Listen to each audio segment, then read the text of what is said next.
And where am I? Where, why? Why does this happen to me? Hello, everybody. 1 second. There we go. Okay. Hey, ya, hi, ya, ho, ya out there, everybody. To all my big brothers, sisters, aunties, uncles, and of course, mommies, daddies, siblings, and guardians. It's me, your bite-sized baddie and favorite little brother Mark, who managed to not forget that he needs to mute his microphone before starting upstream. Praise me, I finally got it right. I finally did something correctly. How's the audio? Is the music too loud? Is it too quiet? Is it just right? Does it sound okay? I hope it does. Okay, so we've got so much to talk about today. Dude, I have like, I was really debating on if I should make like a notepad of everything that I want to talk about today, because I have so many thoughts. I have so many thoughts that I want to to vetch to you guys about. Are there any other dim-eye gender? I entirely misread that. Dimmy male. I thought you said Dimsdale, like Dimmadome of the Doug Dimmadome of the Dimsdale Dimmadome. Dimigender of the Dimsdale Dimigender. I don't know. I don't know if anyone else in the chat is Dimmy. Go ahead and say it if you are. I don't know if I personally identify as Dimmy gender. But my pronouns for other people are what's funniest for the joke, because that also makes it less stress on me to try and make people do what I want. No idea what that is, so it's like Dimmy, from what I know, I'm not a specialist. From what I know, it's like when you are sometimes something. Like Dimmy girl would be sometimes I'm a girl, sometimes I'm something else, you know? Your gender is is Henry Rollins' singing voice. You know what? That's valid. That's super valid. Ah, okay, Witchy is, in here with ya. Micah Tan Trans Girl! Hell yeah, Homestuck. Okay, let's talk about Homestuck. Let me tell you about Homestuck. Okay, God, let's go over to the art zone before I get too into it. Okay, so today we're gonna be— oh, I forgot to fucking— okay, everything's gonna look weird for a second because I forgot to turn on my recording program. 1 second. This is gonna look really weird for you guys. I apologize in advance. Okay, pull that up. Pull this up, and then pull this back up. And hopefully everything will be okay. Okay? Okay, so for the Homestuck pilot, I don't hate how it came out. Like, for a pilot, in general terms, it's a good pilot, you know? The animation was smooth, the physical comedy was funny, and it was enjoyable. It had the telltale issue that a lot of Spindle Horse pilots have, which is that the audio mixing, especially at the start, was not that great. The music was very loud. Oh boy, Homestuck, you wasted a few minutes of your sleep. Yeah, I was sending voice notes in the Discord about it. Okay, but I do have some criticisms for the Homestuck pilot. A lot stemming from some of the characterization, but mostly for the way that, like, everything in the pilot had the same level of severity all throughout. And by that, I mean, like, the main problem that I had— one sec, let me turn on my start recording desktop. The main problem that I had is that, like, for some reason unknown to me, they decided that it would be— oh, this is the wrong brush— that it would be best to turn the fight between John and Dad into a big, like, hell of a boss level fight scene. Which I understand the desire to want to make a cool fight scene like that, you know? Because when you do that, it gets people interested. Like, oh, so cool, awesome action. This is what we're getting ready for in the show. However, there's a reason why specifically John's fight with Dad was not a big, like, Demon Slayer movie cinematic level event with, like, shit ton of property damage. And that's because it's the beginning of the story. When you're making a story, they don't go, like, it's just, like, big action all the way through. They usually start at, like, a beginning point. They go up, there's rising action and rising stakes. So you start here, and then you will end up here towards the end of it. And then, like, after the big climax of the series, everything will, you know, slow down and go back to here. This is what I'd call it, like, the Snapchat parts of Homestuck would be. Like, the big credits that had all of those Snapchat arts where you saw John's birthdays and, like, Kanaya and Rose getting married. Like, that's where you'd see all that stuff. But, like, here, this is just, you know, a boy stands alone in his room, where the story starts. A baseline. We go in with a certain level of absurdity because this boy doesn't have any arms. The arms gag doesn't work as well in the pilot, but, you know, that makes sense. But, from there, you have the building absurdity of, like, Rose. I don't remember, it's been quite a while since I read Homestuck, so I don't quite remember if it goes from John to Rose or John to Dave, because I'm pretty sure Jade is shown off last for story reasons. But when it goes from John, who's just, you know, a guy having a little like shoving match basically in the kitchen with his dad. And his dad is blocking every single one of his blows with a pastry and doting on him because it's his birthday. However, and from there it goes, like, to this rich girl's giant-ass house and her mom is fighting her with a fucking novelty vacuum cleaner. You know, that's absurd. And then it goes to, like, actual huge anime fight with Dave and his bro. And it's like, whoa, that's, you know, really cool. No wonder. Also, I have some fucking criticisms about Dave. Sorry I'm not reading chat as much. I'm just trying to get all my thoughts out about this as I can. I will read chat as soon as I'm done yapping about this. But, you know, it has to build.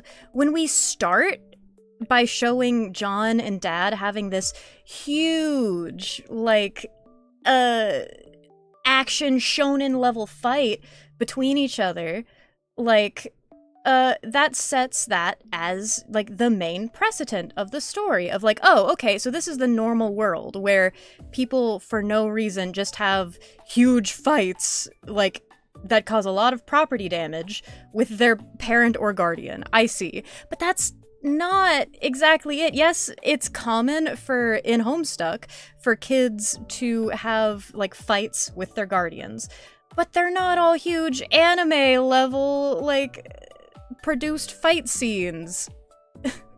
Most of them are not that. And also, my issue with the big property damage in Homestuck, like in the pilot, is that it kind of robs the humor out of a later scene that's coming when John sits in his bathtub after Rose breaks it and starts, like, fucking with shit in his house and causing property damage, where he's like, Rose, look at me. What's wrong with this picture?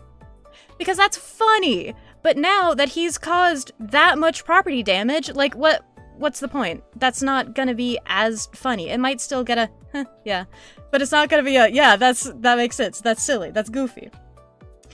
But,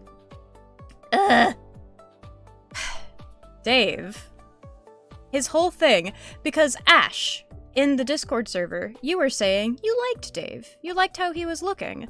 And you liked his attitude. That's not his general attitude. He was a very fun guy and very exuberant and bubbly in this. Very likable Dave Strider.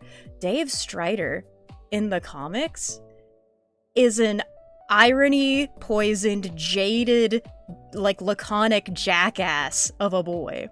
Literally, it's commented on in the comic how, like, oh, you know, are you still on your irony kick? You still doing that bullshit? Because everyone found it annoying, but he did it because his brother told him, yeah, this is the coolest shit. Because his brother, you know, is we learned he's not the greatest person in the world later on in the story. But like having him act like this at the start of the comic again robs them of later character development. And I know it's a Vivzy Pop story. They don't care about character development. I'd like to think that they care a little bit about it. So that makes it even more like, what are you thinking when you take away, like, on, this isn't gonna make sense to anyone who hasn't read it, but on the asteroid, when Dave is like having conversations with Jade and everything, where he's like, I think my bro's like irony act, maybe it wasn't just cool, that might have just been neglect. Like, taking away the fact that Dave is a laconic, irony-pilled, kind of loser of a kid, and making him into this really excited, I mean, he's still kind of, you know, a douchebag a little bit in this pilot, but making him so emotional kind of robs him of the development of those emotions later on. I don't know. It's nitpicky, I guess, but it's like, I know it's a adaptation. It's not a, like, we're making this story one-to-one from the webcomic into the animation, because that's, you know, impossible. You can't you can't do that with Homestuck especially. But like some of the things that they made as choices are just not good choices, in my opinion, for the characters as they are. Not the biggest fan of it. You can... It like... Part of it feels like the people making this show really thought back on like what was most impactful to them, and then just went with that instead of like going back and looking at it. And that's kind of my take. And it's like, again, it's not a bad pilot. I did enjoy it, but it's still like, this feels like Indeed what if, as with those fake anime like trailers people used to make on YouTube, what if Nickelodeon got the rights to make Homestuck, the cartoon, the animation. It kind of feels like that. And it's just weird. But all that to say, I am still holding out hope. I'm not saying like, yeah, this comic is DOA or this animation is DOA. There's no way it can get better than this. This was a pilot. And a pilot, even though these days a lot of people have been making pilots as like episode 0 of their show, or even episode 1, a pilot is usually meant to just be a proof of concept that, hey, this is a thing that we can do. Give us money so that we can do more of it. And that's what I am hoping, and I'm kind of assuming is what's going to be the case with the Homestuck animation that we just saw, the Homestuck pilot, is that this is basically just a proof of concept that, hey, we can make this cool animation if you just help us fund it. And from there, we're gonna turn it into something great. So that's what I have my fingers crossed about, is that they're gonna basically redo like the first 20 pages that they adapted, if that may, in the pilot, and then go from there. But that's my 2 cents. Okay, you still get comic feelings from the pilot. Mainly think the Rose joke still hit, but not too much happening Whoa, I feel like I'm having a stroke trying to read your comment. I'm so sorry. Mainly, you think the Rose joke might still hit, due to not much, happening to the home, at least on screen. No! A lot happened! 1 second, let me show you! Let me show you! He goes from stem to stern, toe to tip, on his house. 1 second. 1 second, I have to show you you are incorrect. Also, it spoils a lot. One thing that I forgot to mention, the pilot spoils a lot, in the first episode. My goodness. Okay, let me pull this up. Where are you? I'm scrubbing through the video. Scrubbing through. Cause like, this can go one of two ways. We're gonna mute this so that I can play it for you. 1 second. 1 second. Window capture, browser. Okay. And then browser is gonna be set to Homestuck, the animated series. Oh my god, that's so big. Okay. Why is there a cat underneath my feet? Hello? That scared me. 1 second. Let me make this smaller so that you can actually see it. Okay. So, they can take this one of two ways. They can say, oh, that was just comedic damage, and that won't stick. And, like, the house will heal itself before the events that happen later. But if they do that, then, again, that's gonna kind of rob the joke that's like, you ripped my bathtub out of the bathroom and you set it down in the fucking hallway. What am I gonna do with this? You broke the toilet, where am I gonna poop? That would kind of fuck with that idea. Or they can have the damage stay, which would also kind of dull it a bit. So we have this muted. Let's play this. So they start the strife, and that's normal. If the fight just continued kind of like this, that would have been perfect for it. But he busts a hole through the goddamn wall. That's property damage. Busts a hole through the fucking wall. There's now two John-sized holes aside. That wasn't the exit wound hole. That was a different one where he came in. There's another. Oh, the cat's trying to get out of my room. 1 second. But now there's two John Walk-Sprite-sized holes in the house. 1 sec. I gotta go let the cat out of my room so he doesn't cause problems. Yes, I know. Get out of here. Okay. Kitty cat out of the room. So, hole count. 2 holes in the wall. Sends his dad from bottom floor of the house, which has, I think, it has 3 floors, because I don't think it has a basement.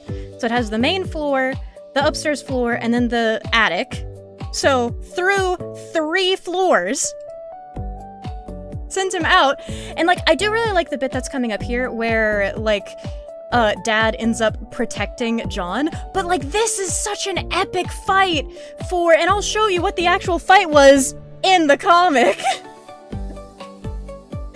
And that's a clever way to show that interaction. And it's a very cool, epic reimagining of that scene from the comic. However, so, property damage out the wazoo. And also, I'm just gonna skip past here, because later on, John, like, he escapes to his room, right? And the hole is there. So that's so much property damage that we're saying this is the norm for John Egbert, when that's not it! It's not! Meanwhile, Homestuck, John versus dad fight. In the actual comic, the strife. Here we go. Here we go, guys. Buckle up. I do really like the parry being auto pastry. It's very funny. And this is just the entire fight.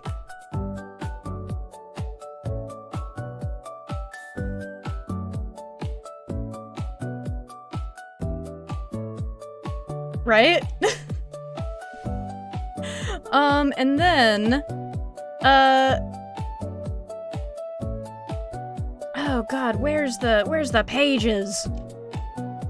John abscond. Let's see, let's find it.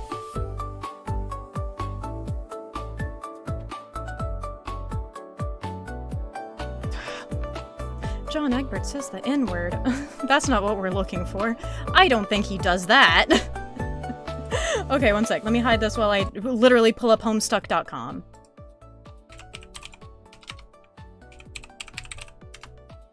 No, not Homestuck.store. I don't want your shitty Vivzy Pop merchandise. Okay. Okay. So,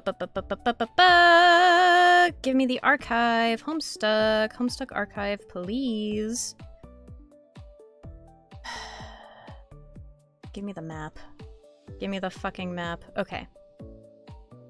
Here we are. Here we are. Okay. So here's the map of Act 1. He's not made his kernel sprite yet. Yes, okay. Go back.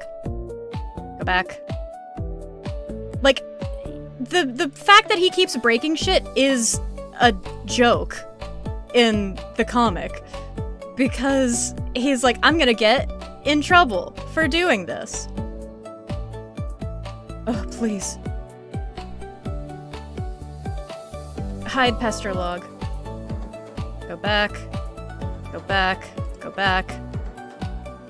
Go back. Homestuck is just like this. I'm sorry, guys. This is just how it is. Where's his fight with his father? Okay. Cool. Okay. Yes, this is that fight scene in... This is the fight scene. We can... Oh, this might get copyright claimed. One second. Mute site. So... This is it. Set of hammers. So yeah, this is just it. And then retrieve the package. You can't abscond because his dad is in the way. He's gonna throw a pie in his face. So he equips the the disguise so that the disguise gets ruined instead of his face. Because he equips the pie pan, the smoke pellets get pushed out of his stack modus. He steals the cake from his dad, who the entire purpose is dad is trying to give him this fucking cake, so he isn't gonna put up a fight with the cake. It falls on them, they explode, and now in the kerfuffle, in the smoke screen, he can take the package and go. He also steals his father's PDA. But you know, that's just how it is. That's just how it is on this bitch of an earth. Sorry, Dad. But see? It's just a silly little fight. No property damage caused by the fight, compared to what we just watched. You see my problem here, right? I think it's not an insane critique. I've been recording my screen this whole time. God damn it. I'm gonna have so much to cut out of the speed paint. It's not an insane critique to say that was a bit too much action than what that scene deserved, if that's going to be the actual episode. But again, that's why I say I believe that they are probably not making this an episode 0 situation and are instead making it a situation of like this is just their proof of concept. Anyway, thank you for coming to my Homestuck TED Talk. I'm very passionate about it. I hope that they get the characterization for Dave down better in the official and don't just make him this, you know, fucking cool guy. Honestly, if you guys want a good, like, short introduction to these characters, what if you still... what if they still end up going... like, if they build on it, like, from where they are, like, if they make them more epic than that, I feel like they're gonna... I mean, it's definitely possible, but, like, that's gonna take so much budget. My guy, it's gonna take so much! That's gonna be so much money if they do that!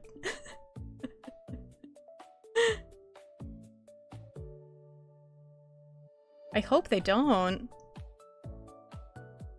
It's that one drill tweet that's like, help, my family is starving, how do I cut back? And it's like, heating bill is $200, electricity is $500, scented candles is $5,000, and then utilities and shit is like 30. People are like, cut down on candles! No. Cut down on the fight scenes! No. Oh man. I mean, I'm not gonna be angry if they just keep building and making it better and better and better, you know? If they keep making the fight scenes, like, even cooler than the last, I think that'll be awesome. But you're gonna very quickly find that there's, like, a skill ceiling that any studio would hit by doing that. Which means that some things would end up falling flatter than others, strictly because, like, oh, well, this other scene was cooler, when the scene that you're seeing would definitely be awesome on its own if the other scenes hadn't been kind of overstated. But I don't think it would be a bad thing. I just think that, as a proof of concept, Homestuck pilot was perfectly fine.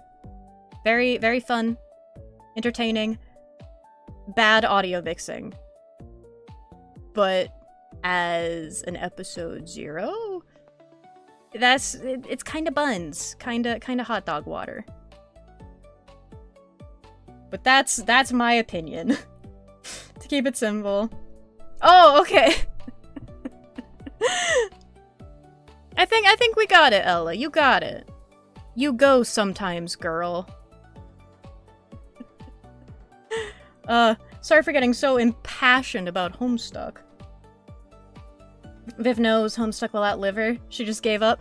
I mean, they said that Viv had no actual contact, like, she had no creative say over the pilot. It's just her studio that did it. Like, I know a lot of people are really worried about Vivian having, like, creative control over Homestuck. But, like, I feel like that's not the biggest of the problems, though hopefully it doesn't, like, it's not just a Spindlehorse writer room issue of, like, the female characters end up kind of getting the short end of the stick. I hope that's not a thing that happens, because there's so many good female characters in Homestuck, and I hope that they all get to have their time to shine like they should. What do you think the first fandom doxing, like 2.0 Homestuck fandom doxing event will be? I think it'll be about a Eridan stan in one way or another. Either the Eridan stan doxing someone, or an Eridan stan getting doxed for standing Eridan. Let's just hope we don't get any other, like, Olive Garden bucket events, like back in ye olden times. What are you sorry for getting passionate about what's true is not? Yeah, it's true, it's true! I did give you guys, like, fair warning. A day in advance that this is what we were gonna be going on about. So hopefully it's not too bad. But yeah. I really like Homestuck. I know it's, like, quote-unquote irredeemable— oh my god, irredeemable media. There's this girl who blocked me on Tumblr years ago, because we both like the anime series Precure.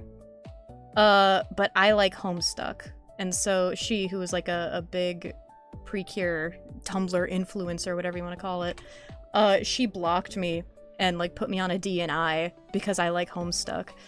And so I was like, that's fucking weird. So I went and I looked at her, I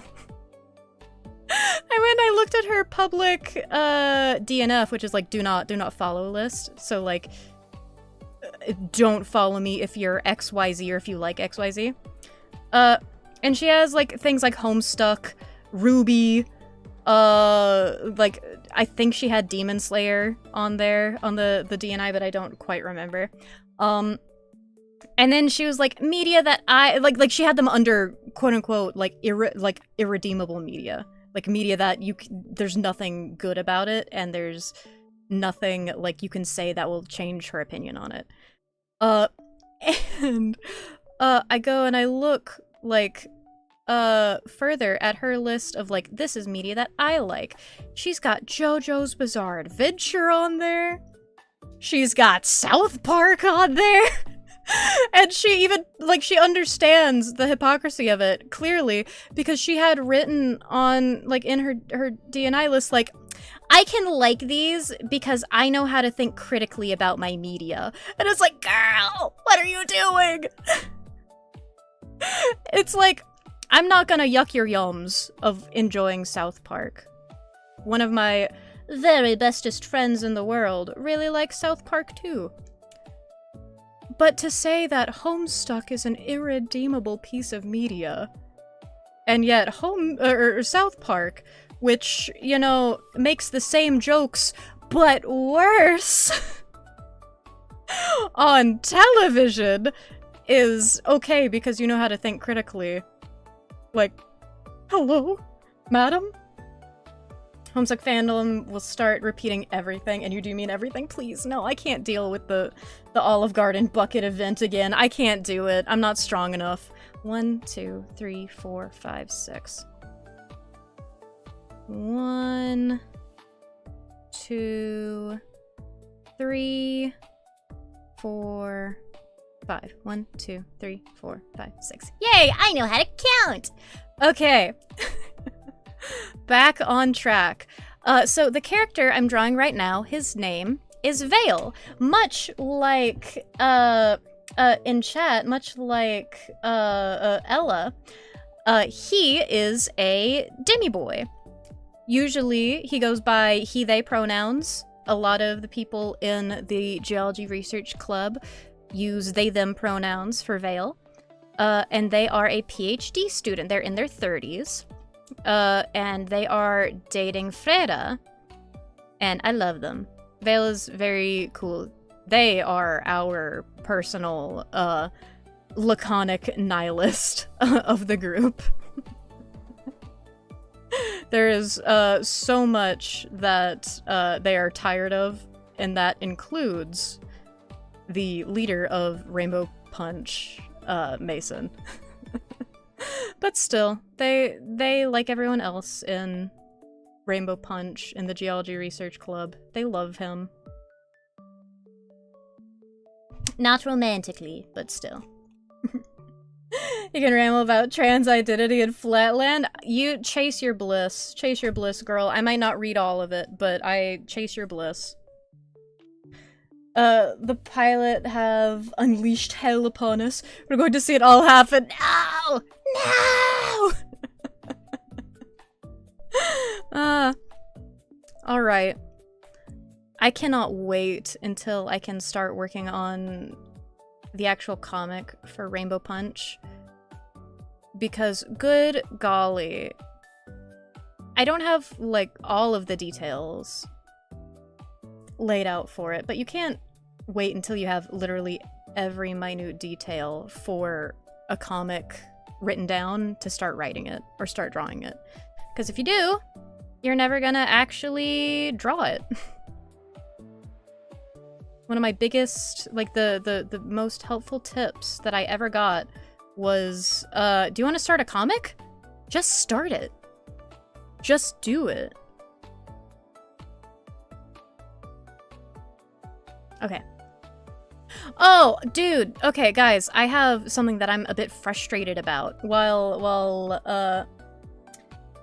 Ella comments about transgenderism in Flatland, which I think is a really interesting idea, like how that would work. How would medically transitioning in Flatland work?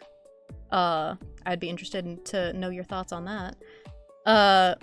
Let me tell you guys about this thing that I'm frustrated about. So I have uploaded, I finished editing early the video for Friday. It's a video about what I feel like the essence of horror is, and kind of giving some commentary on a quote that's gotten really popular on like TikTok and other social medias in the past year. And I managed to upload a video early. Praise me for doing my job. But when I uploaded it, I got a copyright claim on my video. And so I say, excuse me? Because I am very careful to only choose music that is either like Creative Commons or free use. So either music that I can use without, you know, getting claimed, like totally for free, no credit needed, no attribution necessary, or music that is a attribution license, which I think is like Creative Commons 3 or something. And that's what this piece of music is listed as. It's listed as attribution necessary, but otherwise you don't have to pay anything, free to use. Yippee. But it got copyright claimed. So I look at it, I don't know like the group, because a lot of people, when they license their music, it's licensed through a different entity. It's not just, you know, Musician Incorporated. It's like some other people that they hire to make sure that others aren't stealing their music. Totally fair. Could be a case of like, and it wouldn't be the first time that a miscommunication happened between the musician and either their claiming firm or even YouTube. Sometimes YouTube just randomly claims shit. But I'm like, what? So I submitted my appeal. It's, as far as I know, still in the process of being looked at. And I put like on the thing, like the website I use, Free Stock Music, says that attribution is required. As you can see, attribution is in the description. Please help. So hopefully they get back to me and they're like, absolutely. My mistake, no worries. You're good to go. HOTTOGO. But there is the chance that they won't. Which makes me sad, because I feel like this video... I mean, it's not the most heavily edited thing in the world. It doesn't have, you know, the maximum effort you've ever seen put into it. But I think it has a chance of doing well in the algorithm. And I really don't want it to be stuck in no ad revenue hell for the 30 days until the claim either expires, or until, like, they get back to me. So I'm really hoping that they'll get back to me, like, tomorrow, maybe, about it. I think that would be nice. Oh, you don't think trans people get respect in Flatland? I doubt it. I agree. I doubt that trans people would be respected. Like, I'm sure that the shapes in Flatland would say that any woman who, you know, is trans, so anyone who's like a trans man, like, oh, you just have some sort of hysteria, Freudian penis envy, basically. Because, you know, women aren't deserving of respect, so all you want is the respect, not the gender. And I can see that anyone who is a trans woman in Flatland would be treated very, very poorly, because why would you ever want to be a woman? You must be insane, because they're, you know, subhuman things. Why would you want to be that? Flatland is a messed up place. Comic making? Oh, you want to ask for help on one thing. You want to make a Roblox comic, and you just need to ask which to start first, script writing or drawing. You're an okay artist, but not a good writer.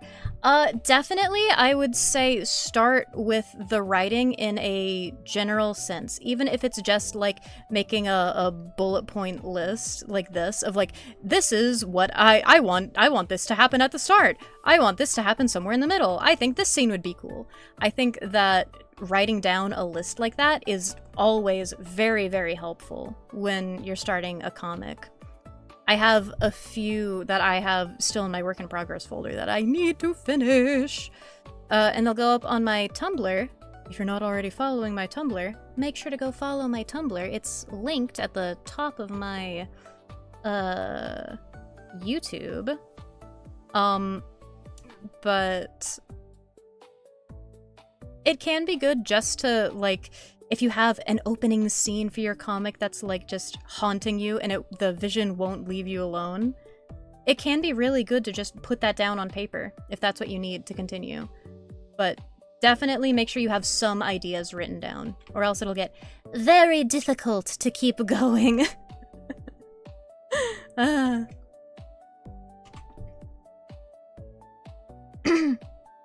Women don't get it, so trans folk getting respect is very unlikely. Yeah, absolutely. Heard what you've written a day or two after. Oh yeah, reread what you've written a day or two after to see if there's a better way to word it. Absolutely. You can totally do that. I don't, but you can totally do that. I like writing, like, novel-type stories. Like, I'm currently working on a YA novel called Harmony of Nightmares that I've been reading out to my friends when they when they have the time to listen to me ramble about these characters. And it's always nice getting their input on things. So that's another big recommendation I have is get friends who are willing to look over your work with you. Got the main cast in a doc so far in the comic. That's good. Making sure you have your full cast, like, and their likes, their dislikes, their defining attributes. Having that all written down is very important. Let me finish this line, and then I'll go back and read some of chat that I missed while I was ranting about Homestuck. One more line. Can you believe that even though Daft Punk is retired, they still have, like, new collaborations coming out? There's a Daft Punk Fortnite collaboration coming out, and a Daft Punk U2's collaboration coming out. It's like, damn. I guess retirement really doesn't pay, huh? Sag. Genova, I love Genova. She's so cute. She's absolutely a mean girl in a past life. But she's recovering. She's trying to be nicer to people. Alright, let's see. Let's see how this looks. Let's also stop this recording. Stop recording desktop. Let's hide that. Alright, that looks good. Let me read some of your comments in chat. Sorry for forgetting. Let's scroll back through. Where did I leave off? Scroll up, scroll up. Because I see Hobgoblin Hero was writing some long bangers in here. Okay.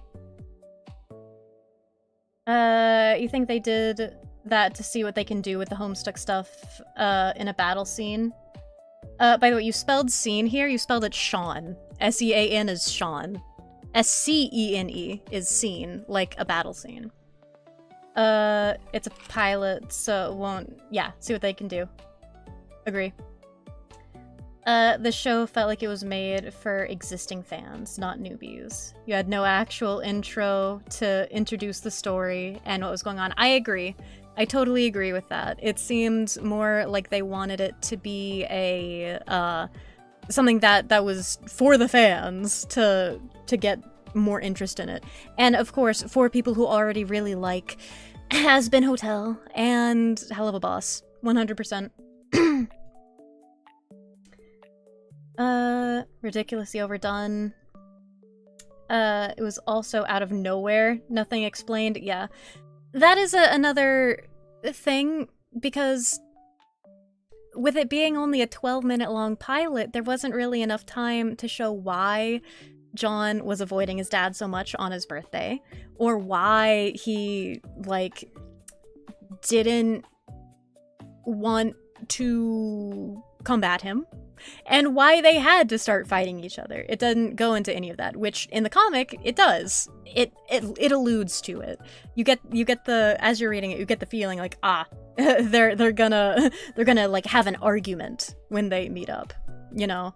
But then you see that no, it's actual fisticuffs, and then it's like, whoa. Speaking from a position of ignorance, haven't seen the pilot.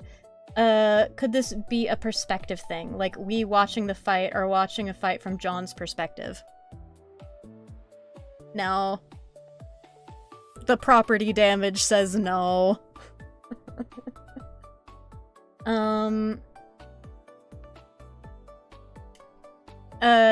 was, an asshole, but at least he was funny. Better than John. Yeah. Yeah. Dave is such a fun and interesting character who... The thing about Homestuck is that since there's so many characters, and a lot of them have really good depth to them, a lot of the characters get dulled down to like 1 or 2 character traits. And John gets it kind of the worst. But Dave gets it really bad too. And then Carcat, who you saw at the very end of the pilot, he gets the treatment of, he's just the guy who says, fuck ass, ha ha ha ha ha, when he says it like twice in the entire comic. And I think Jade is the one who introduced him to the word. And she says it more than he does. Okay, the perspective thing might have worked if the property damage wasn't actually real. Yeah, seconded. Only time will tell. I agree. Vivzy Pop just remade Heleva's pilot. Who knows if this will get better? Yeah. She basically did just remake it. You're right. Someone saying that the pilot was like 20 pages crammed. Yeah, it kind of was. Do you have any cartoons that were canceled before they even got beyond the pilot? Oh, lots of them! Oh my gosh, Ella, are you still here? If you're still here, speak up! Speak up, they friend! There was one that I really liked. Oh gosh, what's her name? One of the reasons that the pilot ended up not getting picked up was unfortunately because the designs were so cute. They got hella looted. Like, it was one of those Nickelodeon Cartoon Jam things, and the designs got so hella, like, people made a lot of inappropriate art, and Zonton made a whole animation with them. And it was such a cute concept for a show of, like, this girl from the future is pretending to be, like, she has this double life where she's the space cop, but also she's the cool goth undercover spy in the group, in the villain group,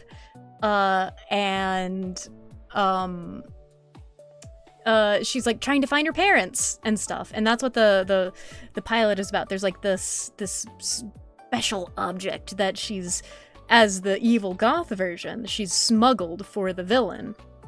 And then she has to figure out a way as the superhero version of her to go and recoup it from them. And it's really neat. It's really neat. It would have been cool if it ever got off the ground, but unfortunately that thing is dead.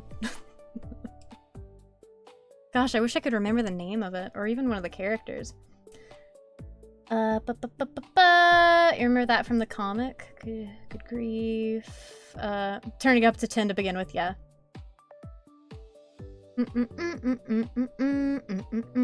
Okay, I'm catching up. I'm catching up on chat now. I appreciate you. I appreciate you, Witchcraft Kitty, for telling me not to apologize for my love of stuff. You feel like Joanne Rowling would be a fan of the society in Flatland? Yeah, you're probably right. She probably would be. You're right.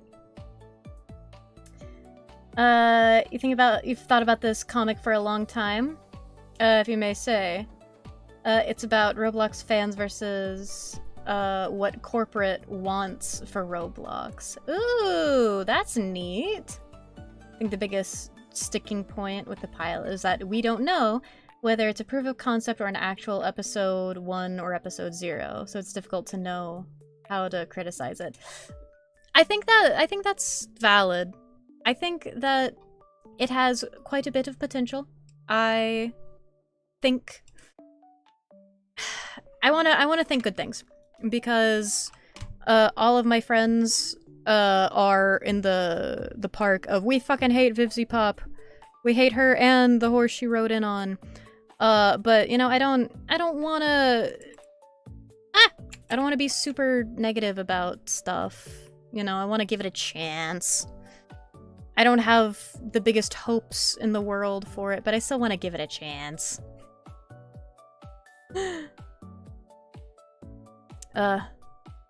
And I'm also hoping that my freaking video will get released from copyright soon. You're here to listen to me talk and ramble? Thank you, thank you. I'm glad my ramblings are at least entertaining enough to have on in the background while you do other work. Okay, so if we have that, I think I want under... So, like, these are gonna be power, you know? Just looks like it's a power-up around him. So let's start putting in some... Whoa, hello. Let's start putting in some of these.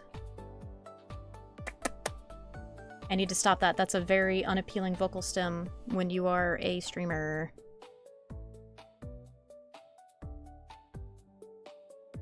Will also say, I am excited for the trolls. I hope that when the pilot, or when the full show comes out, that they do my boy justice, because it seems like everybody hates Gamzee. But that's one thing that I can count on for if it's a Spindle Horse production. They love clowns over there, and he is the clown of all clowns.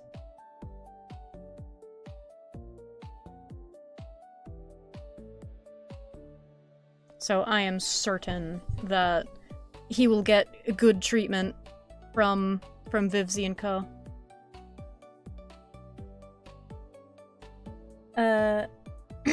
If it truly is the first episode, that's really bad. Saying, if it's saying, this is what we can do, then it's okay. Yeah, I agree. I agree with that. You chugged a whole bottle of soda while hearing me rant as a joke? Oh my gosh, no! Your poor Tum-Tum! Kevin! You're tumbly-wumbly. That's gonna be painful, bud. So many burps.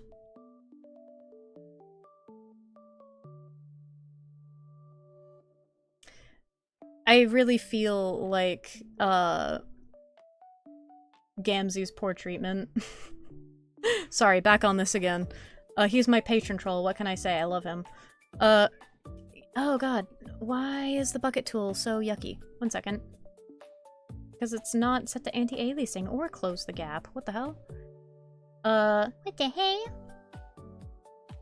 A lot of his bad treatment specifically came from the fact that the people at the top of the writing team, don't... How do I say this? They had very specific headcanons. And because they got creative control over the story after Hussey washed his hands of it, they decided that they were gonna make it everybody's problem. And then they did. I think that's a way we can put it.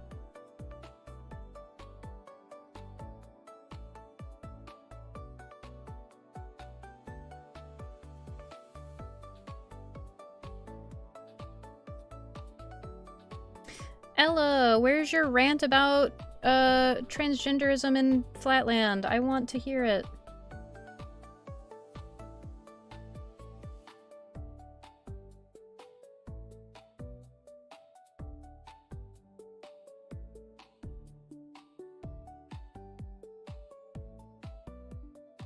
Or I guess I want to read it, but still. I want to observe it with my eyeballs.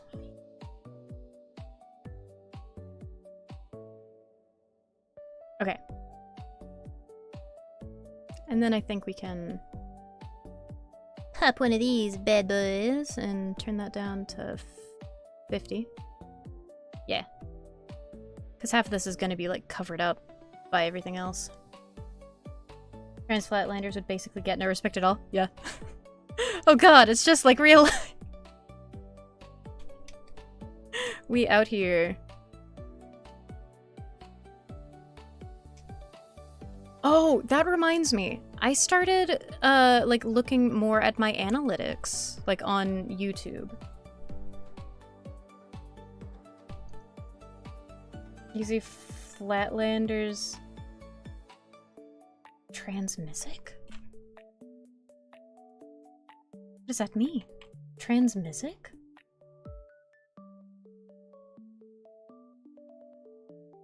You'll have to tell me what that means, because I'm not entirely sure. I might be uneducated. But one of the things that I've been looking at with my YouTube, what's it called? Come on, brain. One of the things that I've been looking at with my YouTube analytics is the, at the bottom of your screen, if you're looking at, my stream page, like on a YouTube page or in the YouTube app, you'll see like somewhere around the like, sorry, I hit the microphone. You'll see somewhere around the like button, you'll see something called hype. Or I think maybe it's after you hit the like. So go ahead and smash the like button to see if the hype button shows up real quick.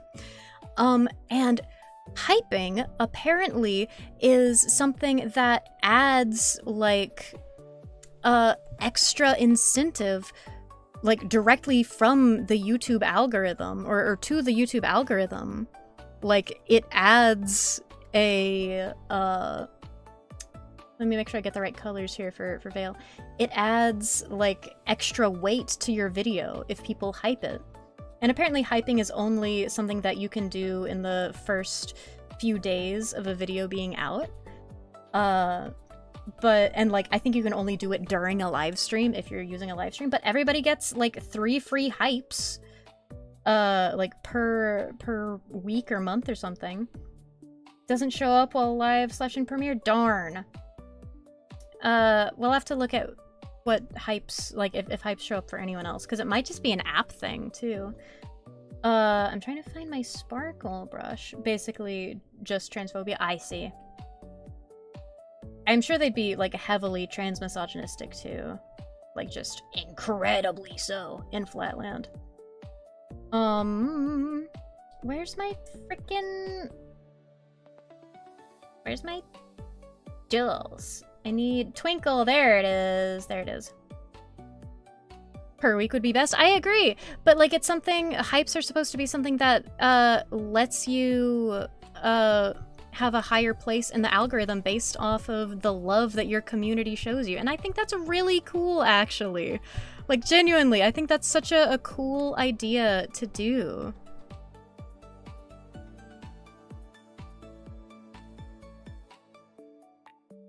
Do I know what that XP is? What do you mean? What do you mean? Elaborate.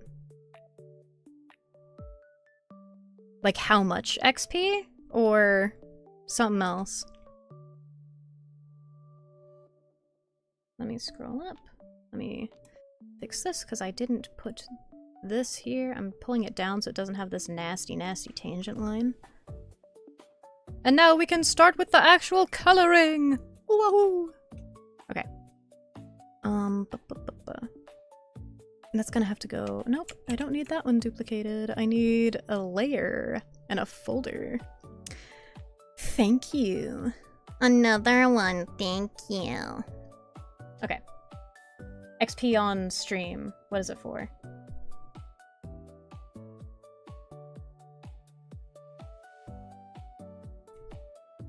I'm sorry. I'm very confused. I think I'm going insane. Like the... Because for the hype thing that I was talking about, like, the points it gives you go towards, like, boosting you directly in the algorithm. But I do not know what you were talking about with XP. Is there any way you can elaborate further?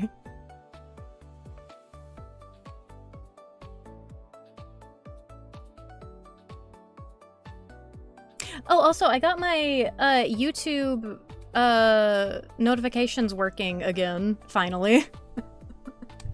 It only took a million years for me to notice that they'd stopped, and for me to go and fix them so that they'd actually work.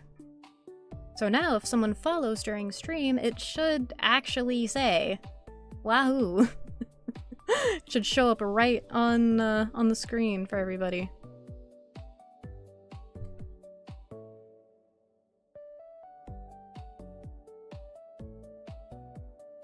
Is this just purple? Is this the same color? So that's just shadow. Okay.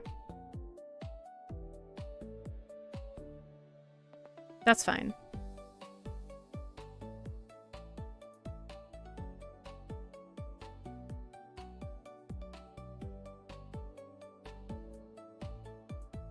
And you, Vale, I must give you the highest honor I can give any of my characters. Slutty purple eyeshadow.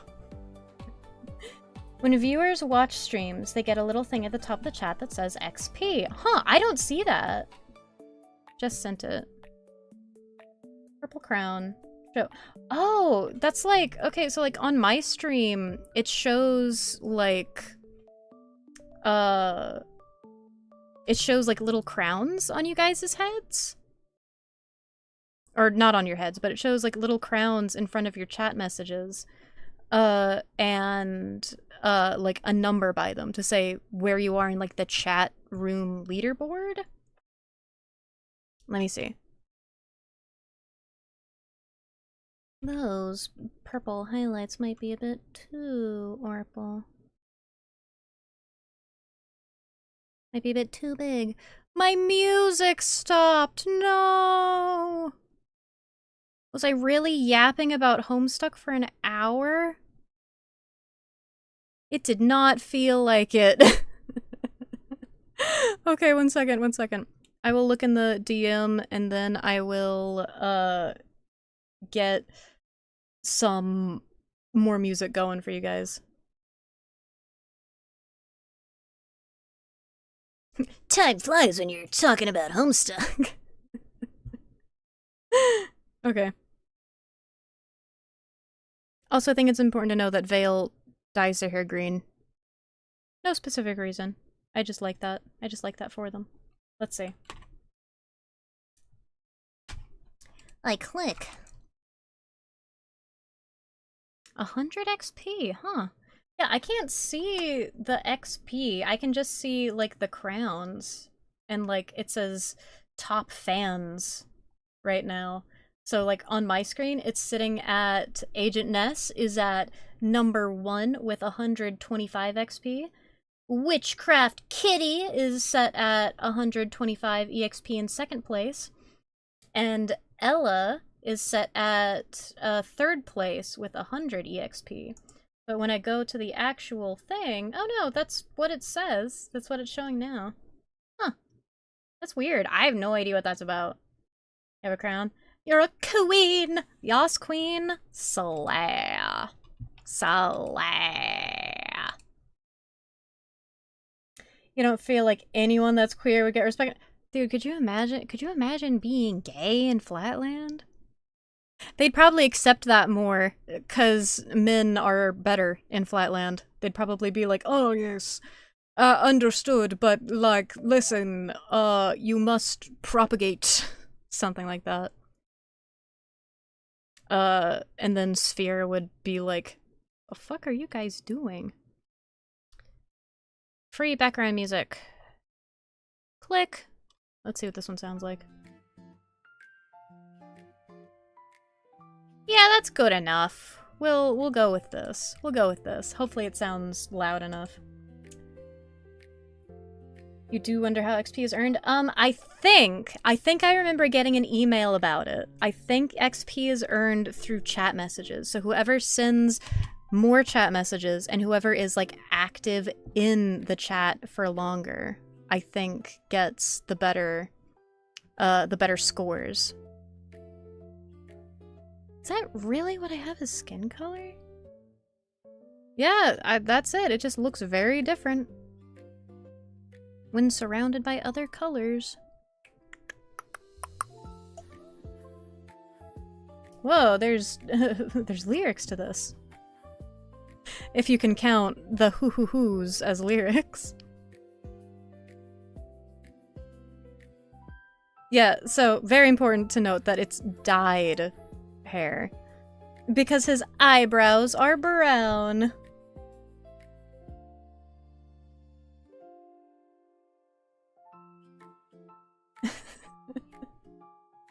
We're getting into dangerous territory of looking at the, like, oppression hierarchy in Flatland, and that's not a place I want to go in the stream, lads. Careful, SpongeBob. The top of his thing? Yeah.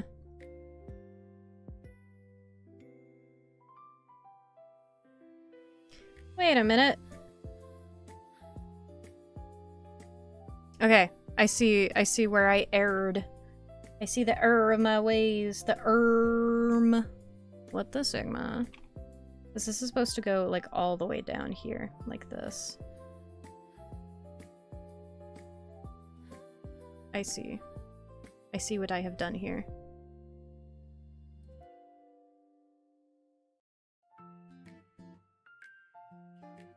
Come now. Work with me. Because this part is supposed to be a lot higher on their design.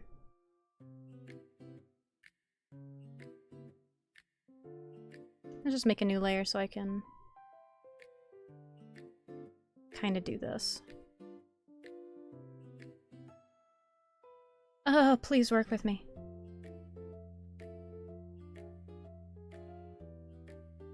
Good enough. Good enough. It's all right. Is it Flatland?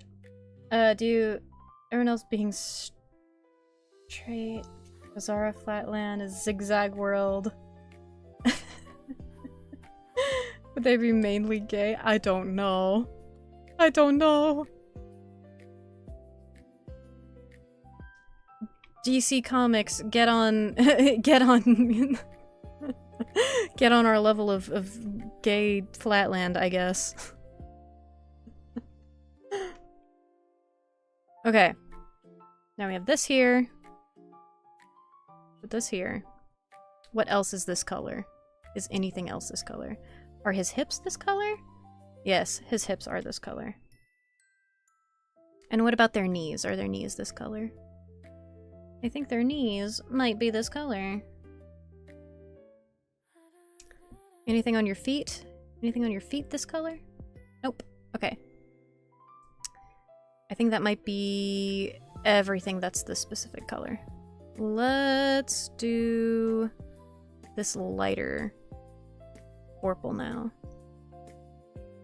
What else is this lighter kind of pinkish purple? Not that. The backpack thing is not that color. Legs? Legs. Top and bottom legs? Top and bottom legs. Okay. Pretty sure unless Flatlander knew the ghost when he was alive, it'd basically be no way to tell. Probably! Dude, being a shapeshifter in Flatland would be the only way to survive. For real, for real. Okay. And now we're gonna just do some easier parts, so I'm going to color the mane of this thing. Oh, is this the same color as this? No, it's not. This is the same... No, it's not. Why did I use so many different colors on here? Ahoo, ahoo, ahoo. What about this dark purple? This is the bodysuit purple, so I can use that. Alright, let's get the bodysuit in here.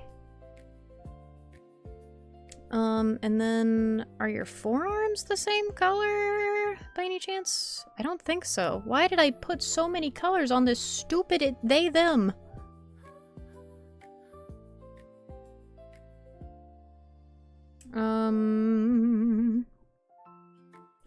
Wait. Oh, their legs are the same color as their little wingies. Let's fix that up. Get some of these in here. Oakley dokley. Alright. Sorry for just vetching about my own art.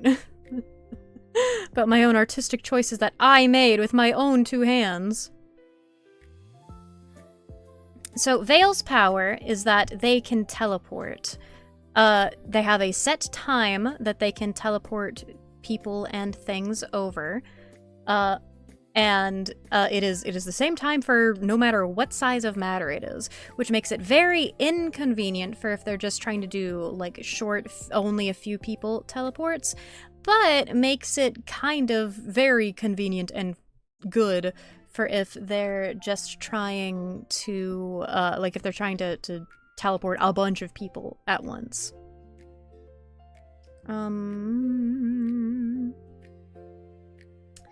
I don't know what color this is supposed to be because it's very pink. And then it's less pink. What other color does this look like? This and this? Nope. You know what? Who cares? At this point, who cares? Just, like, slap it on there. We'll make new layers. It'll be okay. It'll be okay if you make an extra layer, silly. Mark, you're allowed to make a new layer. 1, 2, 3, 4, 5, 6. And what's this down here? It's the same, I think. Yes, it is. Whoa, it's the same. I'm so smart. And then I think the baubles on his belt are also this light pinky purple color.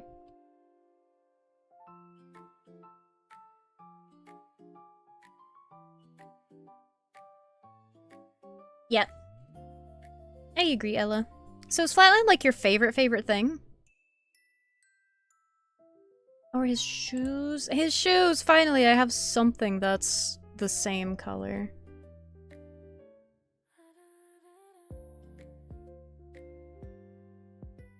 Let's put their shoes with some pink. Some pink on their shoes. And then, is this one this color? It is. Alright. Heel is this color. I think that's just about everything. Now let's put the color in their teeth and eyes. I really enjoy being able to have characters that I just draw kind of gross. Because I know that this art style specifically that I use for Rainbow Punch isn't like the most appealing thing in the world. But I like it. I like that it gets... It's like the thing that I let myself make bad, you know?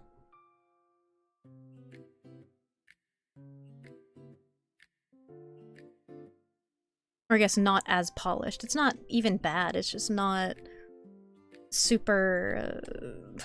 what would the word be? Cutesy aesthetic? Super anime, maybe? And then I can put... I think I actually do need to go ahead and, like, add these as... How to make things for yourself, yeah! And that's 100% what Rainbow Punch is. It's art I make for myself.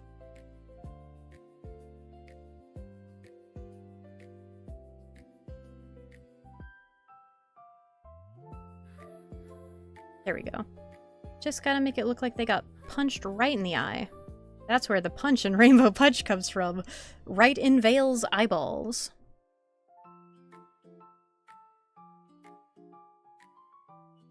There we go. I think that's fine.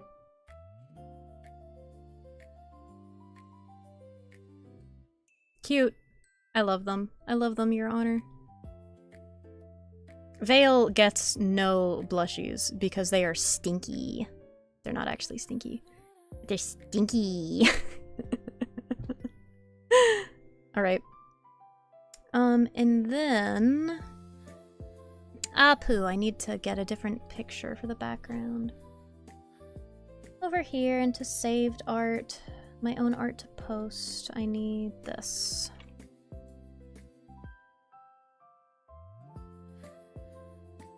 Their background is more pink than Genova's was. We'll fix that. We'll make it more of a blue-purple over here when I add the Rainbow Punch drink win! Oh, whenever I get a sponsorship for something like that. Could you imagine? Would be pretty fun. Where's my watercolor? This is what I want. I want this. I want some texture like that. And then I want some more texture by... Where's my patterns?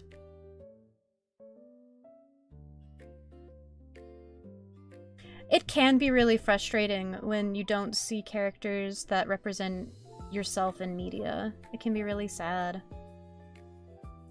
I really, like, for part of that, I really like in, the show 911, there's a character who's a trans man, and he's played by a trans man, and it's really nice because it's like, damn, that's one of the only pieces of media I've seen that ever represents a trans guy. That's so cool. Because you see a lot on like Tumblr, the discourse. People are like, oh, there's so many good male trans characters out there, and it's like, please show me, show them to me, point me in their direction, because there are, at least now, because a lot of the time people forget that things like gay marriage only became more commonplace to see in media about like 10 years ago, like after 2015, when it was de-illegalized, you know? So it's always difficult because it feels like complaining to an extent, because it's like, I was there when even mentioning the gay word was really, really bad and was a faux pas, and it was an insult. And it was really commonplace for people to call gay people broken, and that was just okay. And the fact that it's not now is really nice. And I really hope that it doesn't go back to being that way anytime soon. Good lord, that would stink. What color should this be? Should it be an overlay? You know what, for now we're just gonna hit it with a normal, and we're gonna work on the shading, which is gonna be like this. We're gonna make it an underlit piece. So, like, it's not so much the apples of his cheeks that are, like, this part is gonna be brighter. So, like, under his chin's gonna be brighter, for one thing. His lip is gonna be underlit. His nose is gonna be underlit. And then, yeah, the apples of his cheeks will be a bit underlit, too. Some bad discourse talk. Maybe the first message was a bit inappropriate. Oh, wait, what was your first message? I'm sorry, I didn't even see it. Gotta make things for yourself. No, that's not related. That was earlier. Hello, hope you're having Homestuck Day. Oh yeah, we're having good Homestuck. We're having good Homestuck, Bubble Witch. We were having a great time talking about Homestuck earlier, and I was ranting quite a bit. How did you like the pilot, Bubble?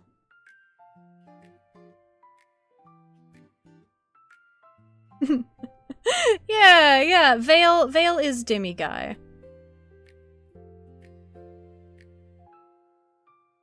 He is your resident he-they. They he, however you want to say it. Your resident hee-hee? That's when you make Vale laugh. Hee-hee. That's stupid. Apologies, kings and queens. Sorry, I saw Homestuck. There's no need to apologize, my guy. I am so unwell about Homestuck, and I don't think I ever will not be. For a while, I got out of it. Or so I thought. And then after... And I was in Steven Universe. And then after that... I spent years running a semi-popular Homestuck roleplay blog before I was told by my doctor, hey, like, I don't know what's stressing you out so much, but if you don't stop getting so stressed out, you're going to die. So I had to make the embarrassing post on my Homestuck roleplay blog to be like, I gotta quit the community, guys. Watch it, like, getting secondhand stressed from all of the stuff that you guys are doing is literally killing me. Because the thing is, I don't know if I've talked about this before. I probably have. For some reason, even though it was in all of my bios and things, not to come to me with drama, people would just come and tell me things. Like I needed to know them when they did not concern me, and they didn't really concern people that I interacted with on a daily basis. Like, some of them were good. Like, and that's another thing that I had written on my, like, my info for my blog was like, hey, if it's, like, necessary stress, like, for example, telling me if I hurt your feelings or if I accidentally crossed a boundary, please tell me, because I will literally not know if you don't tell me. But a lot of the time, it was not anything like that. And it was instead like, oh, this person, like, did this behind the scenes. And it's like, okay, yeah, that's really shitty. Why do I need to know this? I don't interact with them. Oh, well, I just thought, you know, you might enjoy knowing. What, because they were mean to me one time? I don't give a fuck. They can continue being mean to other people for their entire life. And that is their prerogative. Me, however, on the other hand, I do not care and I do not want to know. I am, for the most part, happy that that has not happened in the YouTube scene so far. One time, if you're in the YouTube commentary scene, you probably know the event I'm talking about. One time, you know, it happened where, someone was, like, I understand why. It was important information to know for the most part. But they were, like, sharing information that had been, like, put out already to their community. And they pulled a bunch of people at requests, like, into a space to talk about it. And it's like, I really, like, don't get me wrong, I 100% appreciate wanting to keep me up to date. But, like, if it's not involving someone, like, I'm really friends with, I don't need to know it, because I have a condition that makes my body react very badly to cortisol. Specifically because I make way too much of the stuff. I make way too much cortisol, and that's the issue that I have. So it starts to, like, really mess with me when I get too embroiled in drama. And the thing is, I will get embroiled in it because not in, like, I'm gonna stick my nose where it doesn't belong, but, like, I will listen to you because I don't want to be an ass. But that's why I have to remove myself if, like, it starts being, like, a conversation about, issues. Because if I don't, then it's going to cause me physical harm, because I will listen and I will internalize that, and I will start like caring way too much about things that do not involve me and that are being handled already by proper authorities, and so are not my business. Nope, you don't. Wish to pray. Oh, wish to pry. Yeah, you don't wish to pry. Yeah, exactly. It's how I feel. I appreciate being kept in the loop. But unless it involves something I did, or something that someone, like, in my, like, friend circle, like, someone that I am friends with has done, and unless it is, like, I guess maybe a fan? If a fan of mine started doing horse shit, I would want to know, so especially if there were a fan that I know and talk to, so that I could be like, cut it the fuck out, or I'm, like, kicking you out. But unless it's those things, I'm that picture of that lady, like, at her desk that's like, don't talk to me, I'm a yapper, and I will not do my work.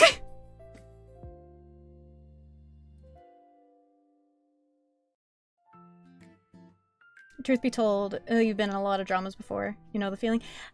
Thank goodness, and everything that is holy. Thank God. So far, knock on wood, personally, I have not been in many dramas. Like, I think the worst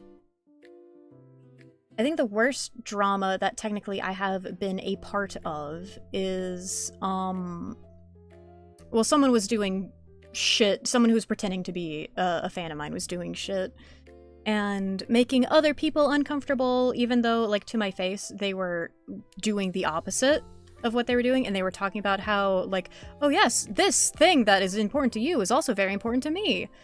So they were, like, literally lying to me, so that sucked. Luckily, that was a private thing that, for the most part, I think has been handled in private. I don't know if the person who told me about it has gone and spread rumors about me because of the situation, but all I can hope is that they thought better. And, like, oh, when I, like, my first YouTube stream, oh my gosh, buckle in for this silly nonsense. So in one of my very first YouTube live streams, someone came in and was being just, like started being outright transphobic. And, like, listen, I'm talking like this.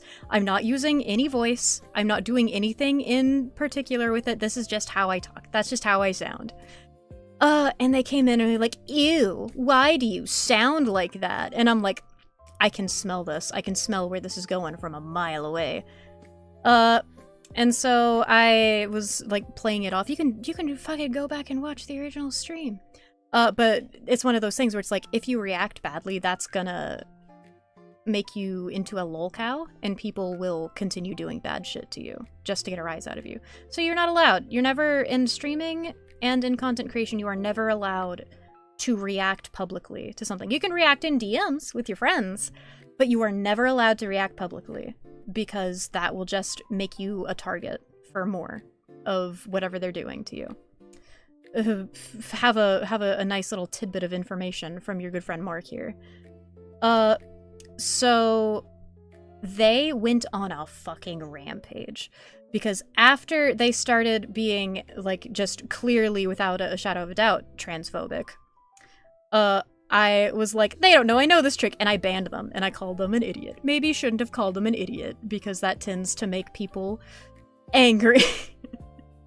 But they went on a fucking warpath of, like, going to my videos and starting to leave really transphobic, really homophobic comments. I reported all of them, and most of them got, you know, removed. YouTube isn't the best at that, so sometimes some of them were like, oh, this is actually just allowed. And it's like, It is? I'm pretty sure if I said that, I would be sent to the YouTube gulag and be murdered. But whatever.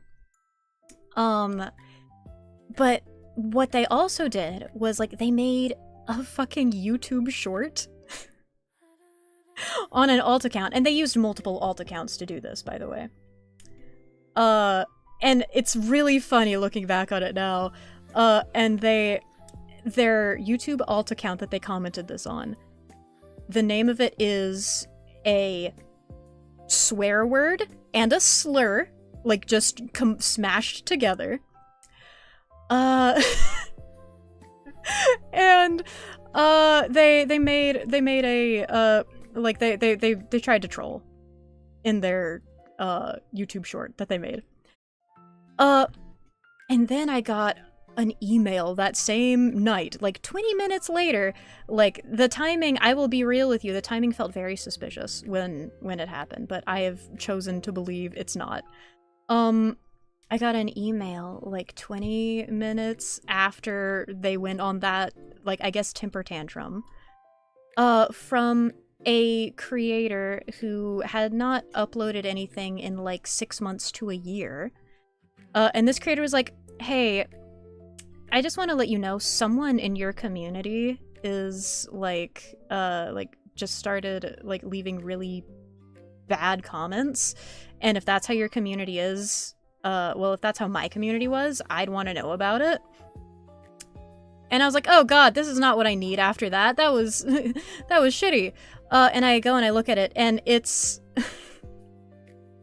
it's someone on one of those alt accounts. The thing that felt really suspicious was that they said the person messaged me and they said they left a bunch of really bad, like really, really toxic comments on my channel, and also they made a YouTube short about you. They are the one who drew my eye to the YouTube short. I had no idea it existed until then. So that's why, like, I was suspicious about it when I first got it. But,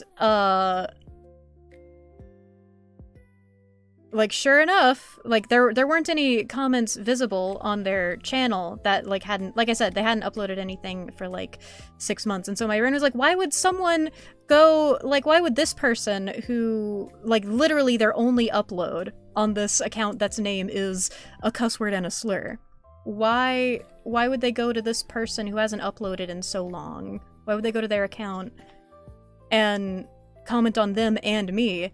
So my best guess is, like, this person is maybe also trans, and so they, like, got recommended one of their videos through my video, and so they just started being an absolute dillweed to them from it. Because that's how YouTube is. It'll be like, ah, this person like does XYZ type of content. They're talking about, like, trans things, or they're talking about, like, I don't know, Minecraft in general. They're playing a video game. Yeah, they're basically the same type of content, so I'll recommend them one after the other. So that's all I can assume, is I'm sure that that's what happened, is they, like, got, like, the person, after I banned them, got recommended one of their videos and was like, ah, it's another trans person, time to be absolutely terrible to them. That's all I can figure. But I sent them back an email being like, hey, thanks. Thanks for letting me know. Because that's all you could say at that point, you know? What are you gonna say other than that? People are crazy online. I think these are too wide. Or too thin.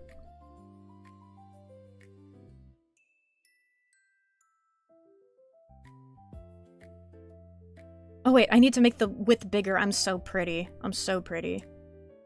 Ugh. Why aren't they getting... Funny number, go down. Why aren't they getting bigger? I'll give you 2 guesses. No, I'll give you 3 guesses, and the first 2 don't count. But I appreciate that person hitting me up, letting me know that that existed so I could, like, go, I guess, block that account. And also, report it.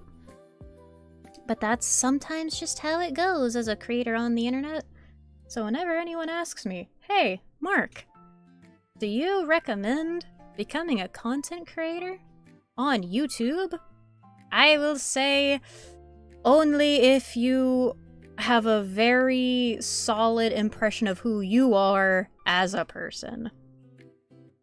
Because if you don't, this YouTube and internet in general, like internet content creation in general, will not be your friend. It will not help you. It will hurt you more than it makes you feel better about whatever you're doing. Can I get, like, good colors on this? Oh, I kind of like that, but that's a bit too monochromatic. Monochromatic. Like Monokuma. As the Click said, the internet is an amazing place as it gives everyone a voice. The internet is an awful place because it gives everyone a voice. You're so right. The Click is very right about that.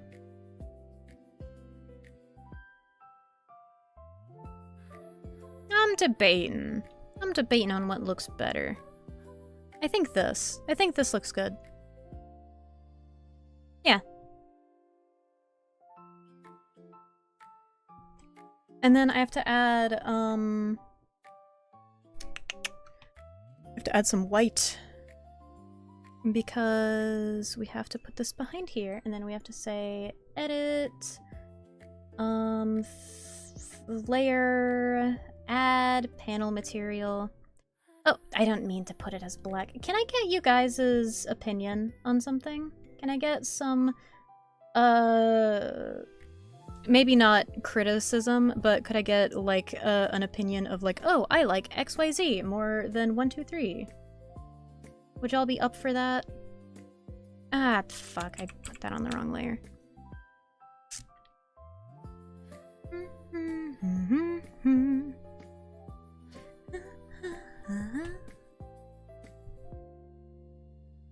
There we go.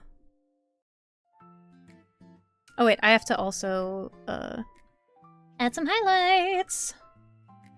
Okay, thank you guys. I appreciate it, I appreciate it. So, new video that's coming out, this Friday. I have, 2 thumbnails, basically, that I'm yo-yoing between. This is the first one. This is the first thumbnail. So basically we're talking about the comfort of horror and the comfort that horror can bring you, and also the fact that this quote, comfort the, like, art is meant to comfort the disturbed and disturb the comfortable, is a misquote and leaves off a good bit of context. So that's one. And then open. This is the other version that I'm looking at. Which one do you think is more clickable? The Rainbow Punch art? Thank you, Ash. Which one do you guys think is more clickable? This one or this one? Because the problem that I'm running into is that it's hard to get the text on there, because, like, this is about the size that you're going to see it when it's on the YouTube page or when it's on, like, your phone. So it's got, I might want to, like, make the word misquote bigger so that it's, you know, more eye-catching on this one. But the problem is, like, the text is so small. It makes it hard to see. File. Here, let's open the actual art file. Prefer the first, but the second is probably more clickable. Okay, I'll put, like, Control T. Let's make this a little bit bigger, and we'll, like, put this here. Oh wait, 1 second. It's, for some reason, it's below the line. I want it to be above the line. So we're gonna put this, like, here. Maybe. Let's go ahead and put it up here to begin with, and then we'll, like, do this, and we'll make it bigger. Like this? I think this might look better. Yeah, I think that looks better. It's Lord Ezekiel, yeah. The first one, the bright colors are eye-catching but not overpowering. Okay. What was that one? I just worry about the text, because it's so small. Because like, wait. Oh yeah, that was a different option that I had in mind.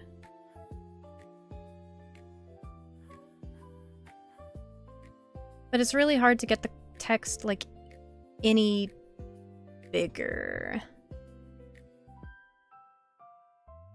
I mean, I could try and just, like... Here, let's pull this up.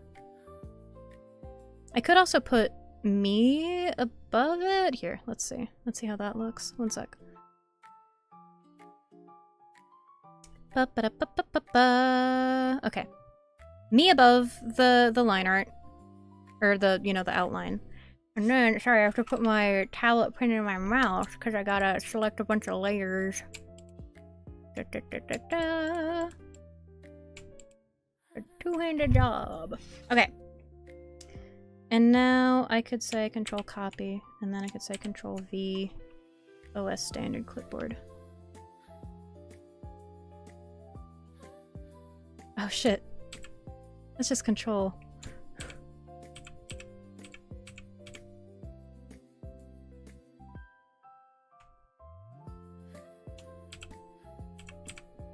Okay, let's redo that one. You suggest going with the second, it's horror-related video? I think I'll put up a... what's it called? I'll use a thumbnail test. Like I'll run a test on it and see which one works better. I just worry that this might not be legible. Yeah, because that's hard to read already.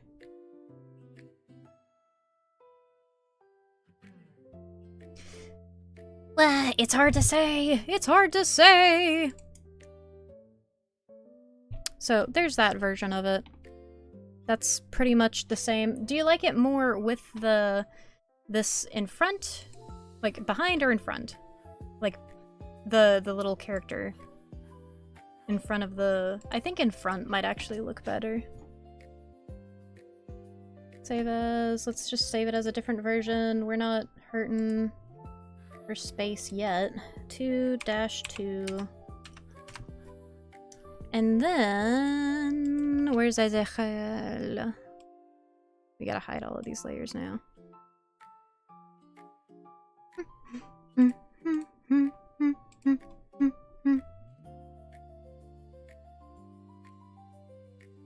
There. Alright. And you know what? We could probably also, like, put that there. That kind of solves one problem that I was having.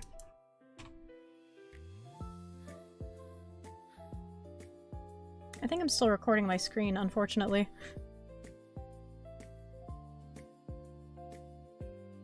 And then we can, since this is just like dead air over here.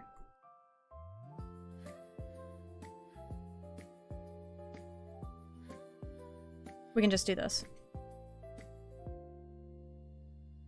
Okay. You think Izzy would be more? Yeah. Now the question is... save as... I'll put this as 3-3. That's the last bit of futzing I'm gonna do with that. Let's get back to adding highlights to this. Oh, I'm sorry for getting distracted. Okay. Add a highlight to their nose. Add some highlights to their eye bags. Because they are one of their defining features, you know? You gotta make sure you have some points of intrigue in your piece. Oron High School Host Club was right. You have to have lovely points. No need to apologize. I appreciate it. Much preach.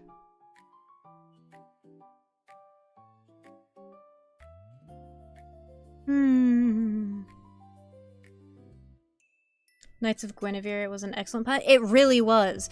That's a good pilot. It introduces you to the characters. It introduces you to like how they act with one another and with like extras in the, like other people in their cast. It very quickly sets up like the normal world and the setting and everything. That was a very good pilot. And that is what a pilot should do. It should be like a prologue, kind of. Even if it's not a prologue you would ever read. It's like the first draft of a prologue, I guess.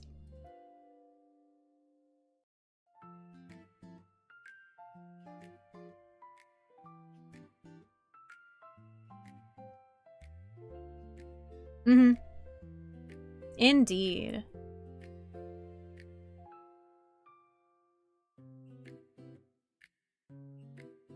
Okay.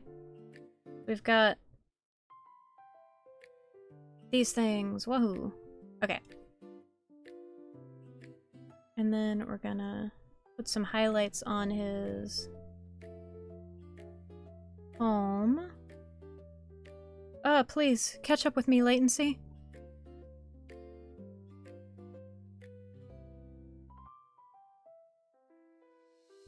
Okay, that's fine. Then I'll have to color in the extras, but I don't want to do that right now. It's getting to be fall, which means daylight savings time is coming.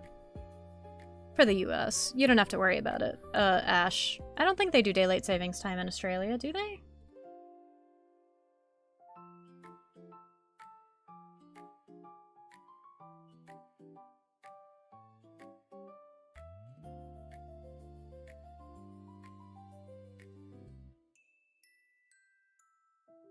Also, I discovered that they do have Outback Steakhouse in Australia. They have like six locations in one city, which is pretty cool. In my up onion.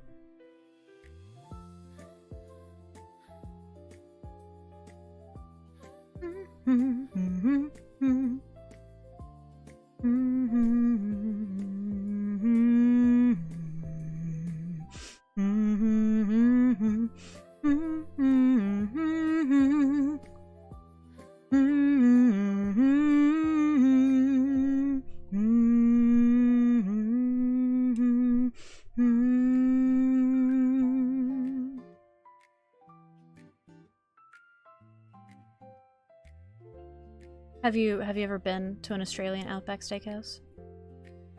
How's the steak? Do you like it?